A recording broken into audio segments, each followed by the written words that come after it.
আপনারা দেখতে পাচ্ছেন সুন্দর তরতাজা একটি জবা গাছ এবং এই শীতের মধ্যেও কত সুন্দর অনেক কুঁড়ি ধরে রয়েছে। এটি দুপুরবেলা হলেও একটাও ফোটা জবা ফুল দেখতে পাবেন না। তার কারণ যেহেতু আমার এই গাছ পুকুর পাড়ের, যে কেউ আসে ফুল তুলে নিয়ে চলে যায়। ফোটা জবা ফুল পাবেন না, বড় কুঁড়িও সেইভাবে দেখতে পাওয়া যায় না, দুটো একটা তবু রয়েছে, সেই অবস্থাতেই লোকে তুলে নিয়ে চলে যায়।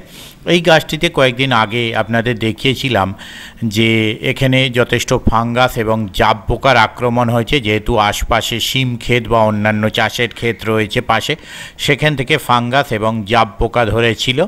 তো সেখানে কিছু ফাঙ্গাসাইড এবং কিছু কীটনাশক দেওয়ার ফলে দেখুন গাছটি কেমন আবার তরতাজা হয়ে গেছে এবং এখানে প্রচুর পাতা গজিয়েছে, প্রচুর কুঁড়ি রয়েছে, ফুল যা ফুটেছিল লোকে তুলে নিয়ে চলে গেছে। আর এরপরে দেখুন পাশে আরও একটি যে গাছ আছে, সেই গাছে কী হারে ফাঙ্গাস ধরেছে এবং জাব পোকা ধরেছে সেটি আপনাদের সঙ্গে শেয়ার করছি, দেখতে থাকুন।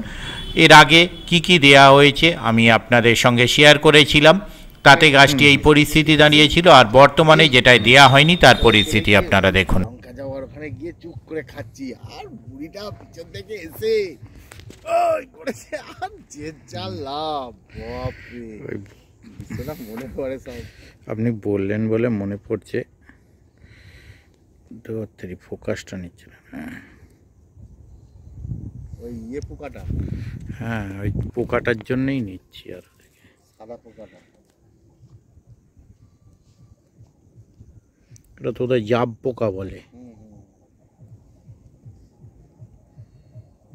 এই গাছটা ধরেছিল, ওষুধ দিয়েছি তো, ওষুধ দেওয়ার পর কেটে গেছে অনেকটা, আর নেই পোকাগুলো নেই, ওই মানে ওর ডেড বডিগুলো ওদের পড়ে আছে।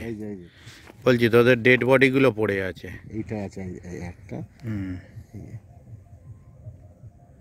জাব পোকা খতরনাক জিনিস, যে গাছে ধরবে সেই গাছকে পুরো শেষ করে দেবে, ক্ষেত পুরো শেষ করে দেয়। ওষুধ দেওয়াটা লেট হয়ে গেছে আমার।